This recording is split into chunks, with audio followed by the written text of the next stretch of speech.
All right, so the way that this works is there's this chart right here, okay? And this has most of the glazes and the slips. It doesn't have all of the slips because when I made this, it was a while ago. And this is all we had in the studio. But this will still give you a really good idea for what is available, okay? I keep the glazing in here really simple on purpose, okay? You'll be surprised at how much variety you can get with just a couple of different materials. All right, so the way that this chart works is there's the regular clay body that fires to this color without any glaze. All right, this is what the white slip in the clay body looks like. This is the crawl slip, the one that cracks, which is the one that I use all the time, but I think I need to mix it. Anyways, this is the yellow slip and then the blue slip. Okay, and you can see how dirty they get. Okay, they absorb dust and all sorts of dirt, which is why we want to protect it with a glaze. Okay, technically the clay body will fire to maturity and become what we refer to as vitrified, meaning that it's totally watertight, basically. Okay, so technically we could fire these without glazes.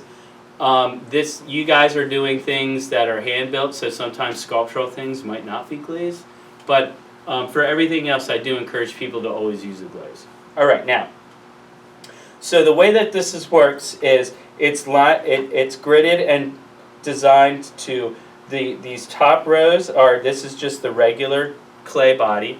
This is with white slip, crawl slip, yellow slip, blue slip. Okay, then I've got two glazes. I've got a clear glaze, and then I've got this satin base. And the satin base comes in 4 different colors. So this is white, yellow, green, and blue.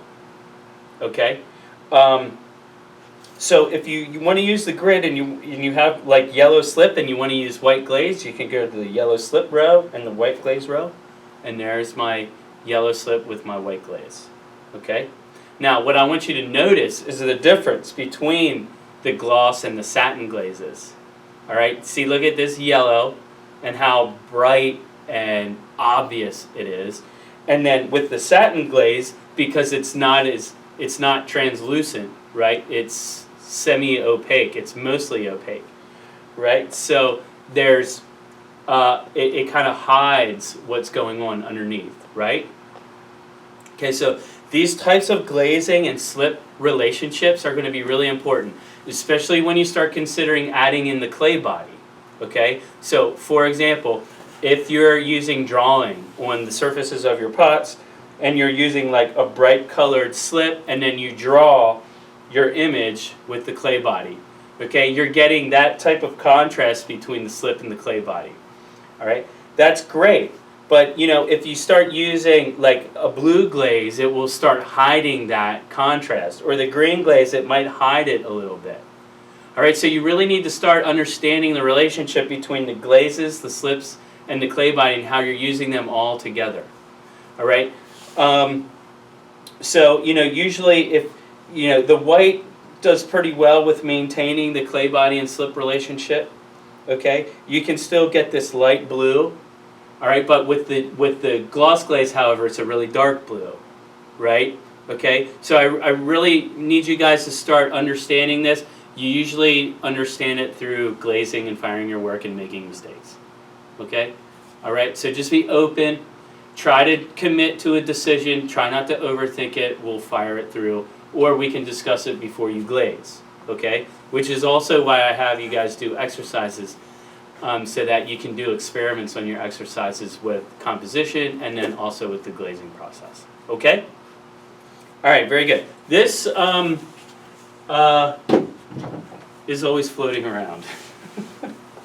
All right, now, one of the things I want to be very stern on is that I don't want any glaze materials getting into the drains.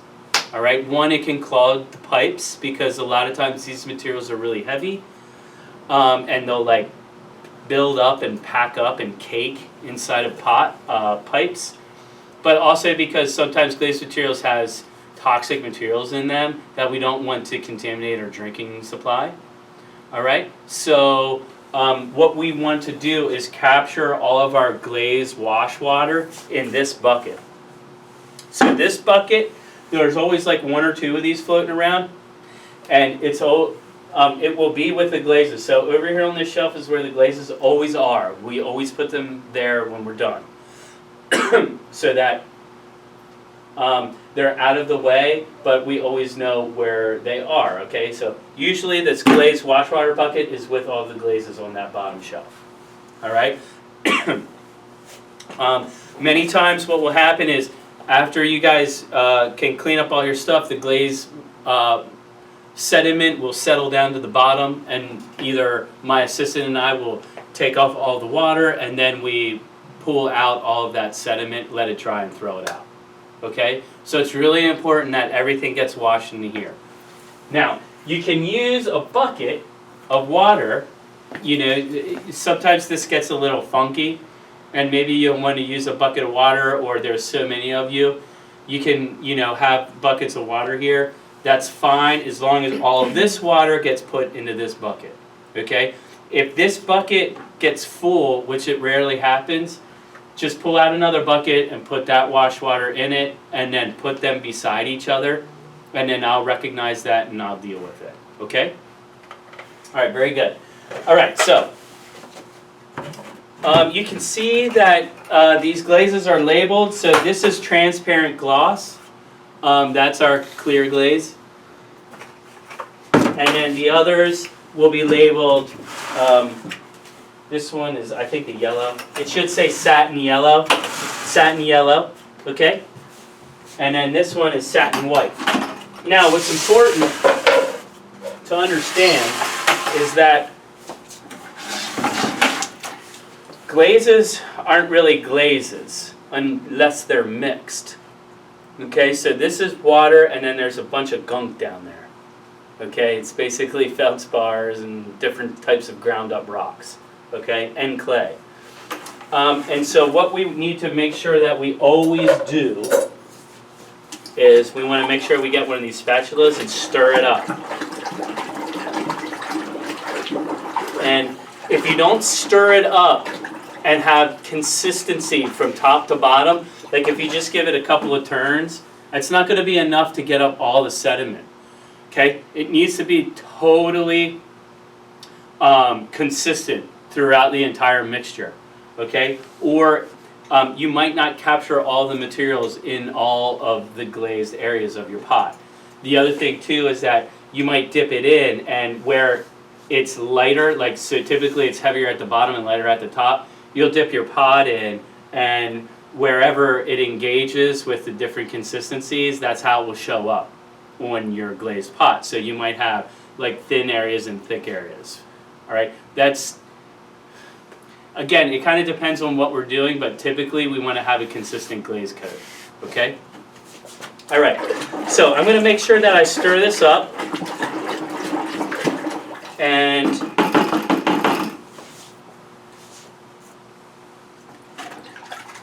I'm going to clean it. Isn't that so cool? Okay, if you clean as you go, it's really easy, all right? What we don't want to do is use the spatula in white and then go to like blue, or go from like blue to yellow, okay, because that could contaminate the glazes, all right? Blue and yellow do not make green in ceramics, okay? You can't mix these glazes like paint. That's not how it works. So I think, depending on the materials, I would say the green and, or the blue and yellow would probably make some like really crappy dark black brown crappy color, okay? So just try to keep the glazes separate, all right? If you guys accidentally contaminate one of the glazes, then you need to let me know right away. So if you accidentally, you know, you have some blue glaze to the side and you accidentally put it in the yellow, you need to let me know. Because if you don't, then all of your classmates will glaze it in yellow, and then we won't find out that there's a problem until we fire everything. Because you can see the yellow, they all kind of look alike. They're all kind of this like bright color. I mean, it's pretty odd. The yellow looks yellow and the green looks green. The blue kind of looks like a light purplish. All right, so the colors aren't completely obvious. All right. So what I like to do is, I'm a dipper. So I like to dip all of my pots. I'll use this one first. No, that one's kind of hard. I'll use this one. Okay, so I like to dip my pots because I get an even glaze coat. That's what I'm looking for. All right. Now, one of the things is the longer that you hold your pot in the glaze, the thicker the glaze becomes. And if you're dealing with a satin glaze, the more opaque it becomes. And you can get all sorts of glazed effects if it's too thick. Okay, so you don't want to keep your pots in the glaze for very long. You don't want to have a really thick glaze coat. In fact, these satin glazes, I think they actually look better when they're more on the thinner side. All right? This is a relationship that you'll pick up as you experience glazing and firing. Okay? So you're going to have to be open, again, to making mistakes and learning from them. All right? Okay. So usually what I like to do is I don't like to dip my pots in. I don't like to have fingerprints on my pots. So I'll use these tongs. Okay, they're always hanging up there because that's where we always put them. Same with the spatulas. And you'll notice that these tongs have these little points here, which is really great for reducing the surface area of your pot, right? So like I can dip it and then put it down, and there'll just be these little teeny marks that I can just smudge over, okay? And it kind of hides any type of blemish. The problem is that it is really sharp, and our bisqueware is really, really fragile. So you have to be careful with how big your pots are, whether or not you have glaze in them. So usually what I'll do is I'll dip my pot in, and then I'll bring it out upside down so all of the weight of the water of the glaze runs out, and then I won't like punch through the side of my clay pot or my ceramic pot. Okay? So I'm just going to glaze this in some white. Okay, here we go. Yay. And there it is. Ooh. It's making a noise. And you can see how it's slowly drying and becoming chalky. Alright, now notice how I'm not touching it. Alright, if you touch it while it's wet, you'll pull glaze off and leave fingerprints and it'll look really messy. So my suggestion is just when you're done, put it up here.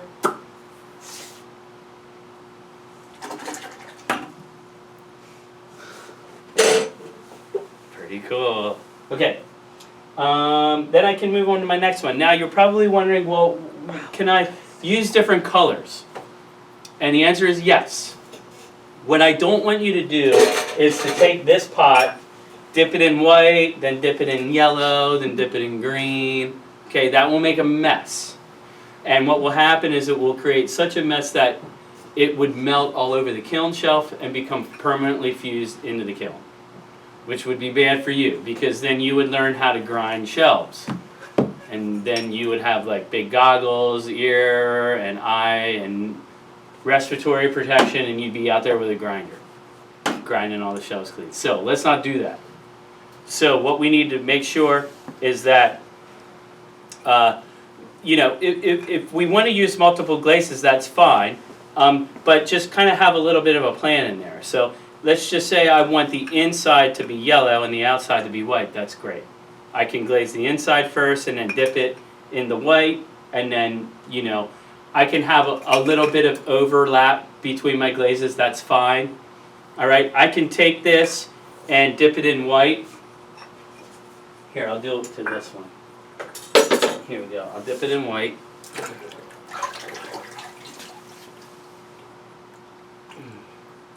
And then I'll let it dry. And then I will clean. Then you can get like brushes or these like drippy things. Okay? We can like put little fun designs on there. It's okay to do things like this. Ooh, I gotta mix it. See all that? It's kind of thick. You want to make sure it's vigorously mixed. Okay, there we go.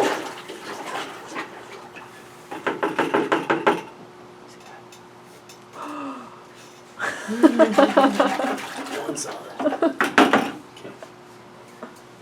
Clean. Okay. I can take this guy and maybe do some fun things like, oh yeah, that is so cool. Oh. Okay, right? And then just make sure you clean it out your little things here. You could use a brush. Okay, it's fine to like just kind of do some layering like this, but if you're dipping the whole pot in different glazes, that's when it becomes a real problem. Okay? All right. So it's if you have a question about that, just ask me. Now, if I wanted to glaze this pot with the inside, I have my cup ready. There it is. Okay? Then what I could do is I could just, have all these like little cups or these like little plastic reservoirs over here, little plastic cups. You could just grab one of those and then I can just kind of glaze it and then pour it out. Looks pretty nice. Okay, so I got the inside and the rim. See that? And then I can take my pot. Whoa, I almost. And dip it in the white. But I want to be careful, okay, because this glaze has already begun to settle out. And so now there's a layer of water on top of the glaze. That's maybe just a millimeter thick. That will cause a problem, okay? What will happen is your bisqueware will go through that layer of water and will saturate the bisqueware with water, and then it won't accept the glaze. So even though it's sitting for just a couple of minutes, you always just want to give it a quick touching up.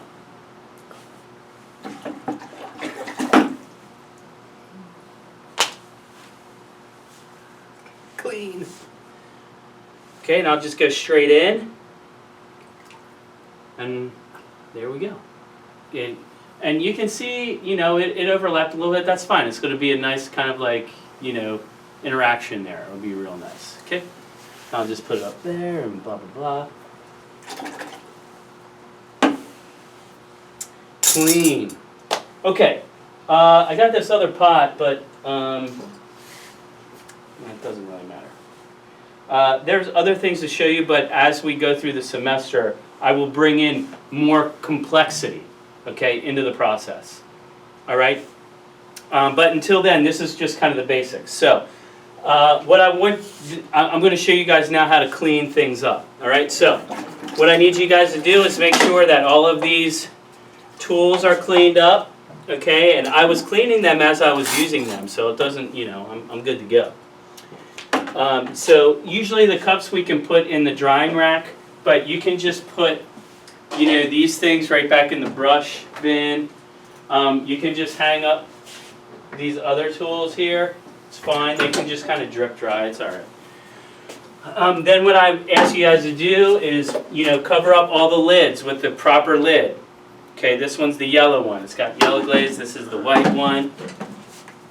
And this is the clear one, which I didn't use. Okay? And then what I would do is put all of these back up.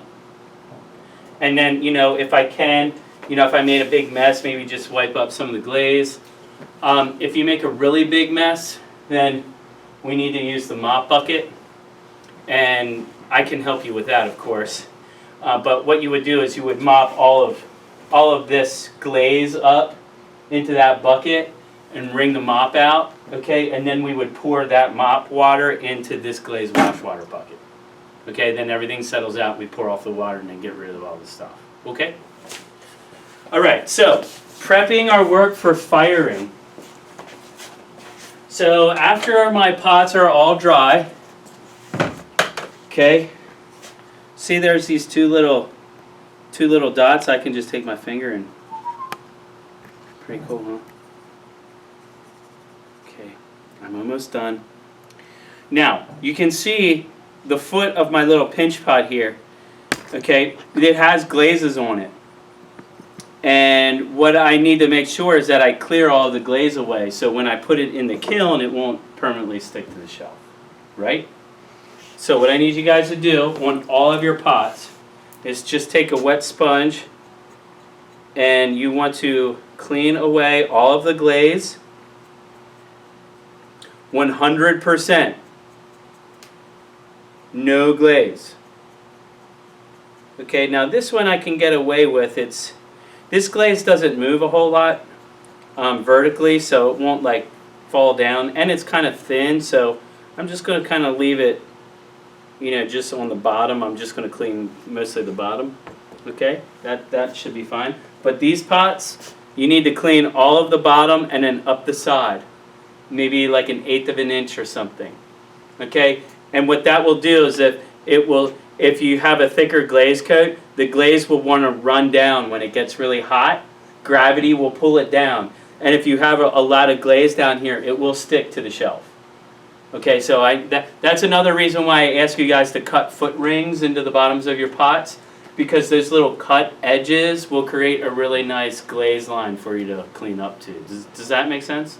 Okay, so that just helps keep your designs clean and your glaze clean. Okay, so again,